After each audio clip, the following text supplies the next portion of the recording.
Good morning, Mr. Speaker. No.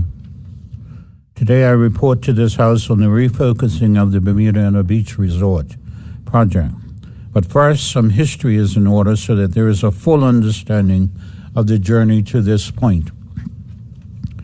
In 2007, the private sector Grand Atlantic Residence project was a 78-unit development to add additional freehold condos to the housing market.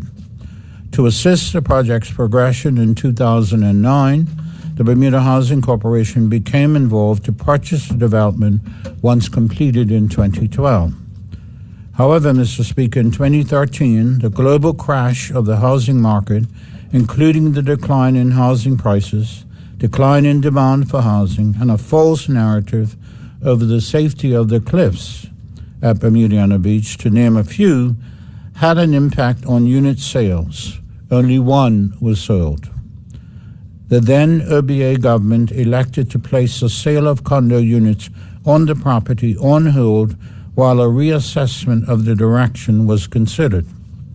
A request for information, RFI, on the property was issued in March 2013 with submissions due by May 2013, still under the OBA. After analysis, meetings, and a review of the submissions, the then government entered into a memorandum of understanding with the successful proponent to convert the property into a condo hotel. The MOU was initially for a period of 120 days and was then extended to March 2015. After the expiration of this MOU, the BHC negotiated with the bank to obtain a loan to refinance the original purchase of the Grand Atlantic condo units, still under the OBA. Mr. Speaker, following this, a second RFI was issued in May 2016, with submissions due by the end of June 2016. After analysis, meetings, and a review of the submissions, a proposal was selected and approved in October 2016 to convert the property into a residential condo boutique hotel with units available for sale. All this activity, the pivot from condos to hotel, occurred under the then OBA government. In July 2017, an election was held which resulted in a change of government. The new PLP government continued negotiations with the selected co-developer, who was approved by the previous government to develop a condo hotel on the Grand Atlantic site, and up until 2019, the project progressed well, including the government announcing a brand arrangement with Hilton Hotels to increase the caliber and attractiveness of the property. Mr. Speaker, however, in early 2020, the COVID-19 pandemic started to take hold on the world, which made meeting sales targets virtually impossible. The pandemic resulted in those targets not being reached to meet debt financing conditions, and therefore an alternative financing facility was negotiated with the bank.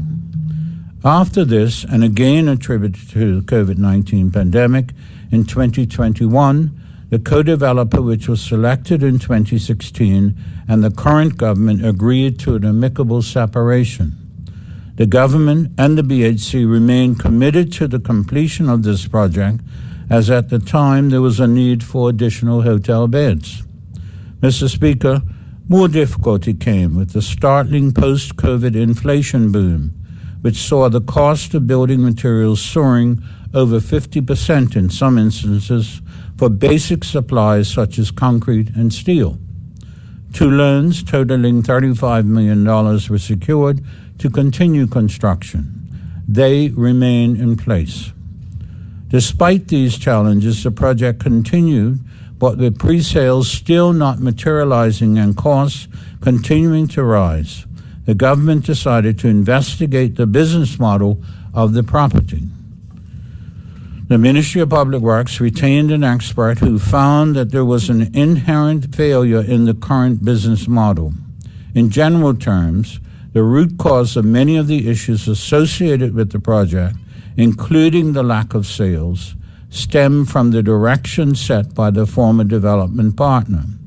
The former developer's projections were overly simplistic, and the current team followed the same plan, but lacked the experience to navigate what would have already been an extremely challenging brownfield hotel development project.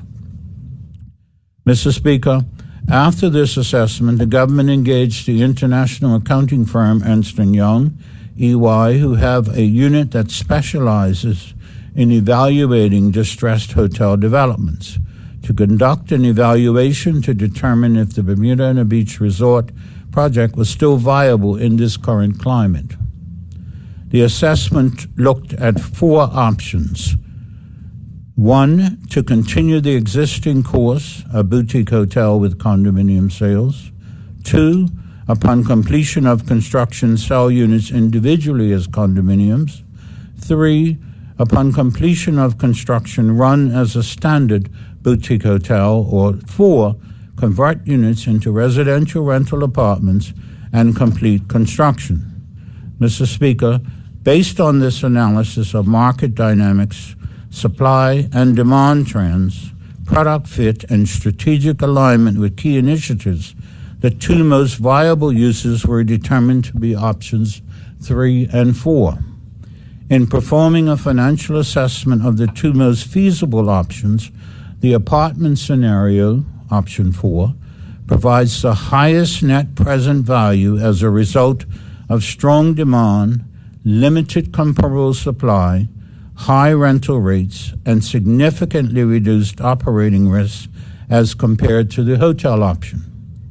While generating revenue to pay back outstanding debt remains a priority, the analysis indicated there was substantial resale value to be gained by holding the asset until cash flows stabilized and returns from the apartment scenario approached sufficient levels to meet the government's financial objective of retiring the $35 million debt in its entirety.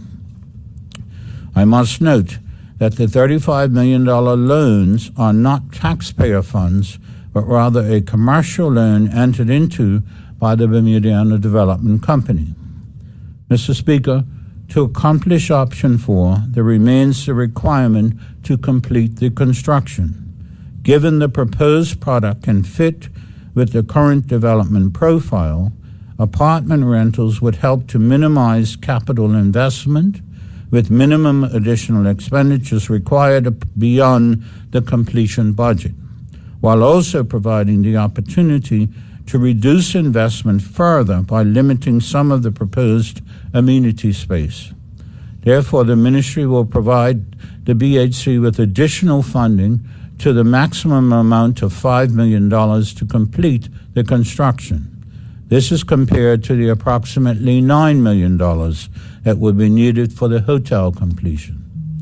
Mr. Speaker, with this recommendation, and taking into consideration the recent announcement for the commencement of the Fairmont Southampton redevelopment project, which would see 593 new hotel beds becoming available by the end of 2026, and reflecting on the priorities and principles of this government, a cabinet decision was made to pivot the Bermudiana Beach Resort to residential rental units. This decision results in a separation from the Hilton agreement at a cost of $399,600. This was a difficult decision as much effort was placed into converting the property into a hotel. But when presented with the data and the expert advice, the government chose to change course yet again, but one that we believe is in the best interest of the country and one that will prove beneficial to the economy in the long term. Now, all these changes come at a significant cost. Overall, $100 million plus will have been spent on this property over the 12 years, an incredible sum that reflected the change in direction with each pivot of the project to respond to the prevailing circumstances at each juncture. Clearly, no one would set out to spend this kind of money on such a project, but at each juncture, those making the decision believed it was the right one and funds would be recovered.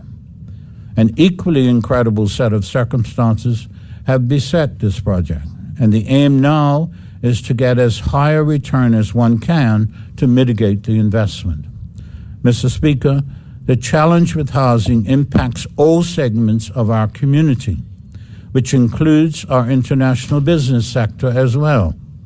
The need to house this sector puts pressure on the local housing market. The analysis indicates that this change in direction would provide a means to cater to this sector directly and thus indirectly free up the local housing market to be accessed by more Bermudians. The number one issue for IB now, based on their growth and expansion, is housing. The market demand is so great that in some cases, a studio is costing over $3,000 a month. Therefore, by December this year, this new proposed direction will see 94 studio, 1, 2, and 3-bedroom residential units of beachfront property added to fulfill a market demand for additional rental housing. The Bermudiana Apartments will be a multi-family community catering to young professionals and couples with amenities including beach access, indoor and outdoor fitness area, a pool area with the potential for a restaurant and spa in the future. Mr. Speaker, while no firm decisions have been made regarding rental pricing, we recognize the added amenities, location, convenience, and money already invested will necessitate competitive market rates that ease the demand and also allow us to generate revenue. There are people presently on the Bermuda Housing Corporation waiting list who can qualify for this housing, and that analysis is currently underway. Let me repeat a section of the recent throne speech on housing, Mr. Speaker, and I quote, "The government believes that every Bermudian should have access to adequate and affordable housing. That reality, coupled with the need to grow our working population to support our aging population, makes the expansion of Bermuda's housing inventory critical. As such, there will be a need for more housing to accommodate residents of Bermuda and a greater number of individuals living and working in Bermuda. Bermuda's demographic shifts are exacerbating the challenge of affordable housing in Bermuda, as there are not enough young Bermudians to replace the seniors who are retiring from the workforce. As these seniors retire, the additional labor needed to sustain Bermuda's economy often comes from guest workers. Given the fact that many of our seniors retire in Bermuda, the guest workers who may fill those jobs require accommodation. This reality is just one of the factors in Bermuda's housing challenges," end quote. Mr. Speaker, in this government's 2020 election platform on the category for improving the quality of life for all Bermudians, this administration pledged to continue increasing the stock of affordable housing throughout the country, expand rent-geared-to-income programs, and construct residential developments in Bermuda's exclusive economic zone to increase the supply of quality, affordable residential accommodation and drive down rental costs. Mr. Speaker, this move does just that. As the old saying goes, a rising tide lifts all boats. And by adding to the housing market, regardless of the sector, we are helping to address the needs of all residents. If you remove a group of people looking for housing in the domestic market, you remove some of that demand and the price falls. Over the next several weeks, as this new direction evolves further, there will be additional public announcements. Mr. Speaker, everyone has an opinion on this decision, and they are entitled to that opinion. We were faced with a very difficult decision and chose the option that will secure some return on our investment and meet the payback of the outstanding loans while also relieving some of the pressure on the rental market. I remind of the work being done to increase the housing stock in other sectors, specifically the vacant and derelict housing rejuvenation being undertaken by the Housing Corporation, where every vacant and derelict unit owned by the corporation is under repair, with 71 of those units already back in service. The remaining 118 units are being brought back online regularly. Additionally, legislation to address the privately owned vacant and derelict properties will be forthcoming. Mr. Speaker, since 1999, successive PLP governments have added over 400 units to the housing inventory, while during the period 2012 to 2017, under the OBA, 13 units were added. So we have a track record of delivery that cannot be denied. The people of this country can rest assured that we are working diligently every day to increase the housing inventory. Thank you, Mr. Speaker.